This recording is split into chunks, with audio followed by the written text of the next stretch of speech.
ನನ್ನ ಹೆಸರು ಬೋರಪ್ಪ. ನಾನು ದನ ಕಾಯಕ್ಕೆ ಬಂದಿದ್ದೆ. ನಾಯಿ ನನ್ನ ಹತ್ರ ಬಂದು ನನ್ನ ಹತ್ರ ಇತ್ತು. ಆ ನಾಯಿ ನನಗೆ ಹೊಡಿಯೋಕ್ಕಾಗೋ ನಾಯಿ ಹೊಡಿಯೋಕ್ಕಾಗೋ ಒಟ್ಟು ಹೊಡೆದ ಆ ನಾಯಿಯಿಂದ ನನ್ನ ಜೀವ ಬದುಕು. ನಾಯಿ ಸತ್ತು ಹೋಯ್ತು. ನೀವು ಇಲ್ಲಿ ಏನಕ್ಕೆ ಬಂದಿದ್ರಿ? ಇಲ್ಲಿ ನಾನು ದನ ಕಾಯಕ್ಕೆ ಬಂದಿದ್ದೆ. ದನ ಕಾಯಕ್ಕೆ ಬಂದಿದ್ರಿ. ಎಷ್ಟೊತ್ತಿಗೆ ಬಂದಿದ್ರಿ ನೀವು? ನಾವು 11-11:30 ಟೈಮು ಆಗಿತ್ತು. ಅವ್ರು ಎಲ್ಲಿಂದ ಯಾವ ಥರ ಹೊಡೆದ್ರು? ಅವರು ಮನೆ ಗೇಟ್ ಒಳಗಡೆ ಏನೊಂದು 20-25 ಅಡಿ ಆಗ್ಬೋದು. ಅಷ್ಟು ದೂರದಲ್ಲೇ ಹೊಡೆದದ್ದು. ಈಗ ನಿಮ್ಮ ನಾಯಿಯಿಂದ ನಿಮ್ಮ ಪ್ರಾಣ ಉಳಿದಿದೆ ಅಂತ ನೀವು ಹೇಳ್ತಾ ಇದ್ದೀರಿ. ನಾಯಿಂದಲೇ ನನ್ನ ಪ್ರಾಣ ಉಳಿದೈತಿ. ನಾಯಿ ಪ್ರಾಣ ಹೋಯ್ತು, ನನ್ನ ಪ್ರಾಣ ಉಳಿದೈತಿ. ಈಗ ಮುಂದಿನ ಕ್ರಮ ಏನಾಗಬೇಕು ಅಂತ ನಿಮ್ದು? ಅದು ಮುಂದೊಂದು ಏನಾದರೂ ಶಿಕ್ಷೆ ಆಗ್ಬೇಕು. ಈ ಥರ ಯಾವತ್ತೂ ಆಗಬಾರ್ದು, ಇನ್ನು ಆಗಬಾರ್ದು. ಈ ಥರ ಮುಂದೆ ನಡೆಯಬಾರ್ದು ಅಂತ ಶಿಕ್ಷೆ ಕೊಡ್ಬೇಕಂತ. ಎಷ್ಟು ವರ್ಷದಿಂದ ನೀವು ದನ ಕಾಯ್ತಾ ಇದ್ರಿ? ನಾವು ಕಾಯ್ತಾ ಇರೋದು ಈಗ ಭಾರಿ 15 ದಿನ ಬಾರಿ ಬರುತ್ತೆ ಪಾಪ. ಅವರು ಭಾರಿ ಬಾರಿ. ನಮ್ಮ ಜೊತೆಗೆ ಇಲ್ಲಿ ಚೆನ್ನಾಪುರದ ಅಧ್ಯಕ್ಷರಿದ್ದಾರೆ. ಸರ್ ನಮಸ್ಕಾರ, ನಿಮ್ಮ ಹೆಸರು?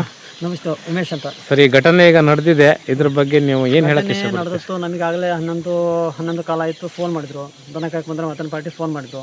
ಹಿಂಗೆ ಇಲ್ಲೊಂದು ಅನಾಹುತ ಆಗಿದೆ, ಅಧ್ಯಕ್ಷರು ಬರ್ರಿ ಅಂದರು.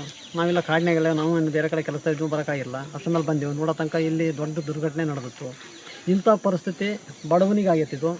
ಯಾಕಂದರೆ ಆ ನಾಯಿಗೂ ಅವನಿಗೂ ಭಾಳ ಡಿಫ್ರೆನ್ಸ್ ಇಲ್ಲ. ಒಂದು ಅರ್ಧ ಅಡಿ 1 ಅಡಿ ಡಿಫ್ರೆನ್ಸ್ ಅಷ್ಟೇ. ಅವ ಅಲ್ಲಿಂದ ಒಂದು 15-20 ಅಡಿಯಿಂದ ಒಳಗಡೆ ಫ್ರೈ ಮಾಡಿದ್ದಾನೆ. ಅವನ ಜೀವ ನಾಯಿನೇ ಉಳಿಸೈತೆ ಅಂದ್ರೂ ಗ್ರೇಟ್ ಐತಿ. ಇಂಥ ಬಡವನಿಗೆ ಇಂಥ ಕೆಲಸ ಆಗಬಾರ್ದು. ಇದನ್ನು ಅವ್ನು ಫ್ರೈ ಮಾಡಿದವನಿಗೆ ನೀವು ಕಾನೂನು ಪ್ರಕಾರದ ಕಠಿಣವಾದ ಶಿಕ್ಷೆ ತಗೋಬೇಕು ನೀವು. ಇದು ನಮ್ಮ ಇದು. ಈಗ ನಮ್ಮೊಂದಿಗೆ BJP ಯುವ ಮುಖಂಡರಾದ ಅಶೋಕ್ ಚೆನ್ನಾಪುರ ಅವರಿದ್ದಾರೆ. ನಮಸ್ಕಾರ ಅಶೋಕ್ ಅವರೇ. ಈ ಒಂದು ಕೃತ್ಯ ನಡೆದಿದೆ, ನೀವು ಇದ್ರ ಬಗ್ಗೆ ನಿಮ್ಮ ಅನಿಸಿಕೆ ಏನು ಹೇಳ್ತೀರಿ? ಅಂದ್ರೆ ಪಾಪ ಭಾಳ ಬಡವ ಅವನು ಇರೋದು ಮನೆಯವರು ಹುಷಾರಿಲ್ಲ, ಭಾರಿ ಪೇಷಂಟ್ ಅಂದರೆ ಎದ್ದರೆಯಂಗಿಲ್ಲ. ಅವನು ಬೆಳಗ್ಗೆ ವಾರಕ್ಕೊಂದಿನ ದನ ಬಾರಿ ಬರುತ್ತೆ ಪಾಪ.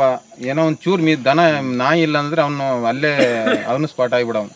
ಆದರೆ ಈ ರೋಡಾಗ ಭಾರಿ ಅವರಿಗೂ ಒಂದು ಸ್ವಲ್ಪ ನೀವು ಅರಿವಿಂಗ್ ಕೊಡೋ ಪೊಲೀಸ್ನರಿಂದ ಎಲ್ಲರೂ ಹಿಡಿದು ಅವನಿಗೆ ವಾರ್ನಿಂಗ್ ಕೊಟ್ಟು ಅವ್ನ ಒಳಗೆ ಹಾಕಬೇಕು. ಒಟ್ಟಿನಲ್ಲಿ ಇದು ಕಠಿಣ ಕ್ರಮ ಆಗಬೇಕು. ಭಾರಿ ಸಮಸ್ಯೆ. ಈಗ ಎಲ್ಲರಿಗೂ ಏನು ಹೇಳಿದ್ರು ನೋಡ್ರಿ, ಎಲ್ಲರೂ ಹೇಳಿದ್ರು ನಿಷ್ಠುರ ಆಗುತ್ತೆ. ಯಾರು ಹೇಳಿದ್ರೆ ನಿಷ್ಠುರ ಆಗುತ್ತೆ. ನಾಳೆ ಕಾನೂನೇ ಕೈ ತಗೋಬೇಕು. ಈಗ ನಾವು ಯಾರು ಹೇಳಿದ್ರು ನಿಷ್ಠುರ ಆಗುತ್ತೆ. ಒಬ್ಬೊಬ್ಬರು ಹೋಗೋ ಹಾಗೆಲ್ಲ ಇದು